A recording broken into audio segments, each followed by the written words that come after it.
Noticias de hoy: Venezuela, 12 de mayo de 2019. Historia criminal de los colectivos chavistas. Cuba, el Podemos español, armas y drogas de los últimos guardianes de Nicolás Maduro. Cada dictadura tiene su grupo irregular para las tareas sucias. El régimen venezolano ha desplegado el suyo en las ciudades de todo el país. Hace 20 años, en Venezuela la gente se refería a los autobuses del transporte público como colectivos o en términos laborales, se hablaba de firma de contratos colectivos con gremios o sindicatos. Hoy en día la palabra colectivo en Venezuela es sinónimo de terror, represión y violencia brutal al servicio del régimen. La historia latinoamericana enseña que las dictaduras tienden a apoyarse en grupos irregulares para su defensa y realizar tareas sucias que comprometerían a las fuerzas armadas y cuerpos policiales, o que estos simplemente no quieren realizar. Haití, en la época de Duvalier y su hijo Baby Doc tuvo a sus temibles Taantan Macut. El Panamá de Manuel Noriega contó con sus macheteros y Dobermans, y el gobierno de Nicolás Maduro tiende a apoyarse cada vez más en sus colectivos.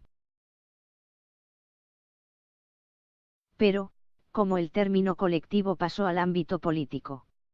En España desde 1985, se utiliza esa palabra asociada a la política.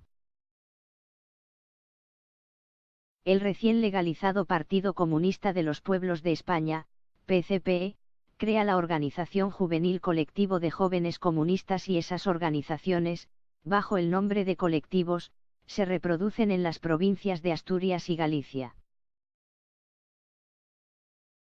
Desde su primera presidencia en 1998, Hugo Chávez promueve las esquinas calientes, zonas de las ciudades en la que a los disidentes y opositores se les prohibía el paso, eran acosados, insultados y a veces agredidos con palos o piedras. En los años 2000 y 2001 se agudiza la confrontación política. Buscando romper y cambiar las estructuras sociales, el Ejecutivo promueve los círculos bolivarianos entre sus seguidores, estructurando y dándole forma jurídica a los extremistas y malandros que anidaban en las esquinas calientes. Luego de los sucesos de abril de 2002 que llevaron a la salida del presidente Hugo Chávez del gobierno por unos días, se radicaliza el proceso revolucionario y se toman medidas de todo tipo para reforzarse en el poder. La primera y quizás la más grave será la entrega de pistolas y revólveres a los círculos bolivarianos más radicales. El encargado de esa tarea es el general Miguel Rodríguez Torres, en ese momento director de la DISIP, la policía política, antecesor del hoy temible SEBIN. Rodríguez Torres acude a los depósitos de pistolas y revólveres en desuso o decomisadas, principalmente al de Fuerte Tiuna, la principal base militar en Caracas, y para que no queden evidencias elimina y borra todos los registros físicos y digitales existentes. Años después este general se las verá con los colectivos armados que ayudó a crear. Por otra parte, comienza la asesoría del gobierno del presidente Chávez a la organización española CEPS. Vienen y trabajan en Venezuela Pablo Iglesias, Íñigo Errejón y Juan Carlos Monederos, vivero de lo que después será el partido Podemos. Esta agrupación utilizaba extensamente la denominación de colectivos como formas de agrupación política y social en el escenario español. Bien sea porque los españoles trajeron el término o porque la idea nació en esas reuniones de asesoría, los colectivos como forma de asociación política, social o cultural, comienzan a utilizarse con fuerza en Venezuela. Paralelamente, como vanguardia revolucionaria, se crea el 29 de junio del año 2003, fundado conjuntamente en La Habana por los comandantes Hugo Chávez y Fidel Castro, el Frente Francisco de Miranda. Un primer contingente de jóvenes se forman en Cuba. Según algunas informaciones, entre los años 2003 a 2007 se habrían realizado 12 entrenamientos en Cuba con participación de 1.000 jóvenes venezolanos de ambos sexos. Un tercer elemento que interviene en la configuración de los que ahora se conoce como colectivos lo constituye grupos de la extrema izquierda venezolana. Luego de un prolongado intento de lucha armada, que culmina con una derrota en el plano militar y un proceso de pacificación política en 1969, algunos dirigentes se incorporan o crean partidos políticos legales, otros pocos, movimientos sociales semiclandestinos, como los Tupamaros y el grupo La Piedrita, ambos asentados en la popular y siempre revoltosa parroquia 23 de enero del oeste de la capital.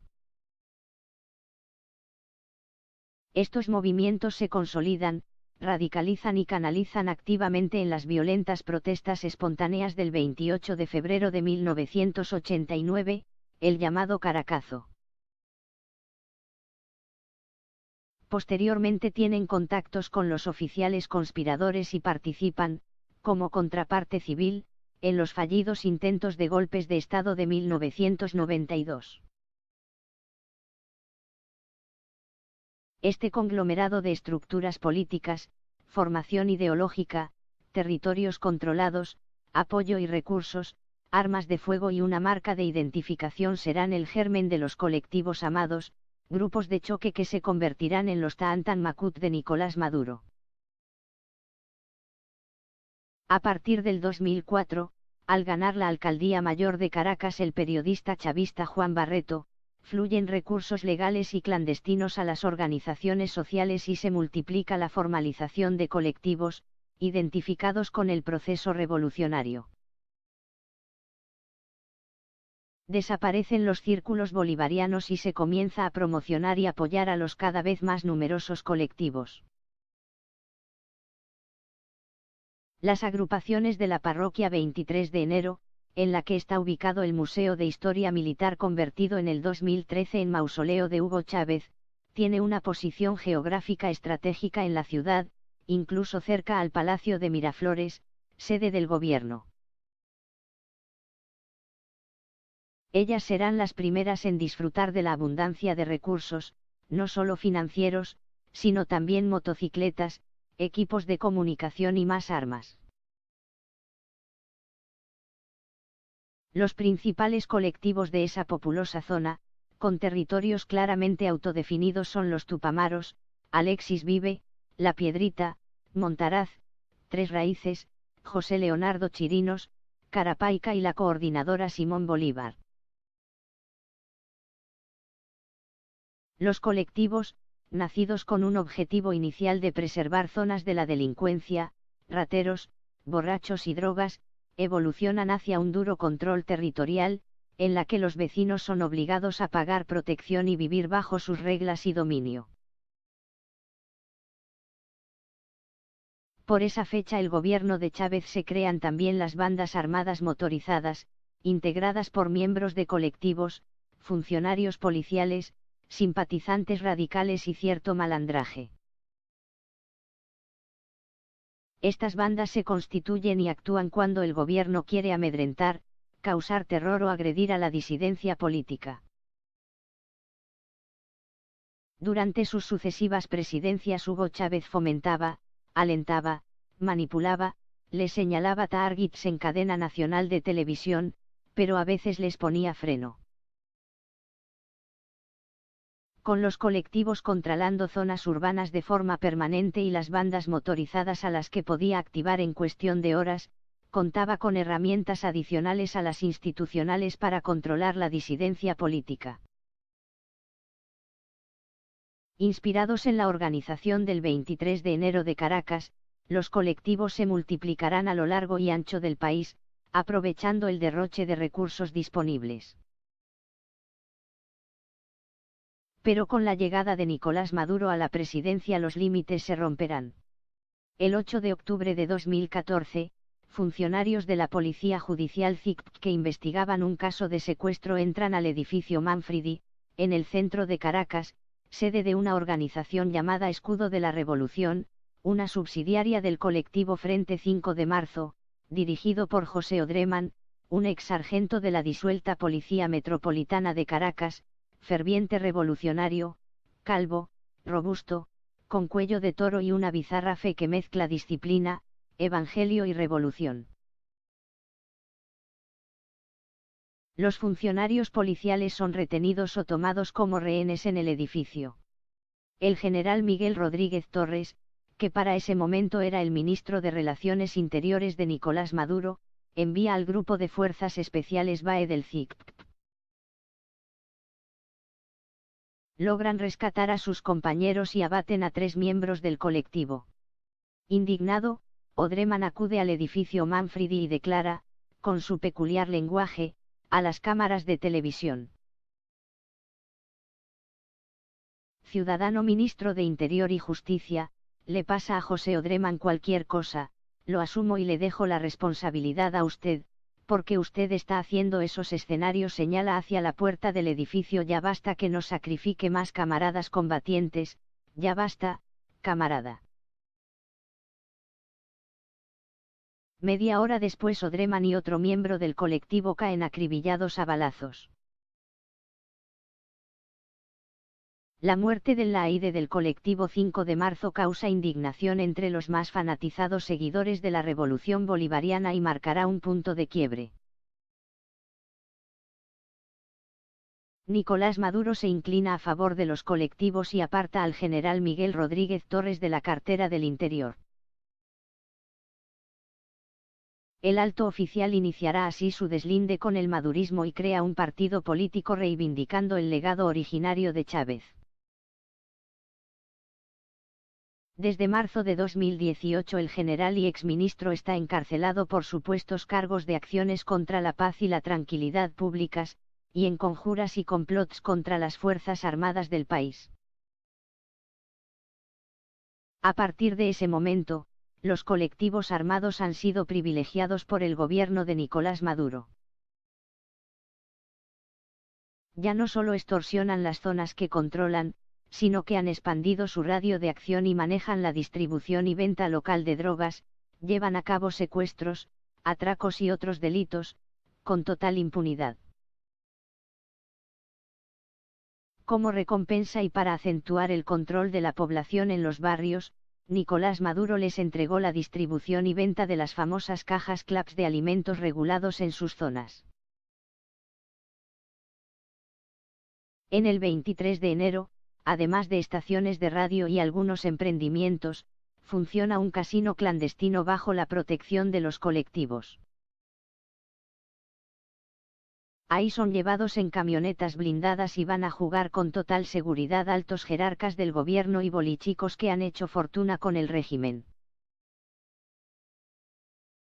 Cuando se les requiere, Nicolás Maduro los utiliza para la represión política. Lo hizo durante las manifestaciones del 2014 y 2018, causando numerosos casos de heridos y muertos, todos impunes. Durante el tormentoso e incierto 30 de abril pasado también actuaron, trataron de acercarse al distribuidor de Altamira y fueron ahuyentados con ráfagas al aire de los militares de pañoleta azul que respaldaban a Juan Guaidó. Luego tuvieron un extraño enfrentamiento con funcionarios de la policía del estado Miranda y en la noche atacaron a manifestantes en el oeste de la ciudad.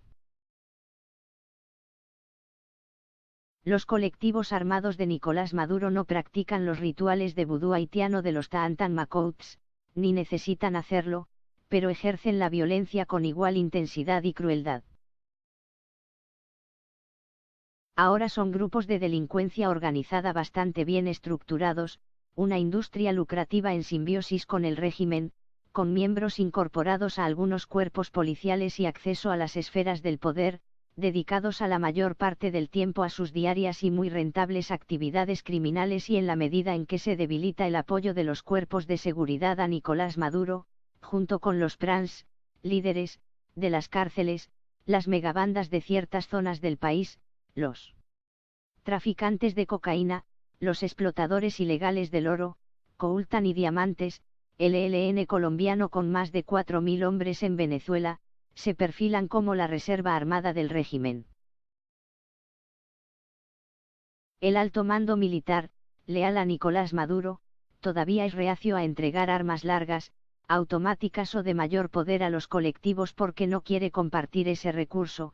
Solo han tolerado que algunos miembros de los colectivos usen uniformes de las Fuerzas Armadas, pero la debilidad del régimen o su desesperación pueden llevarlo a darles accesos a los arsenales e infraestructura militar.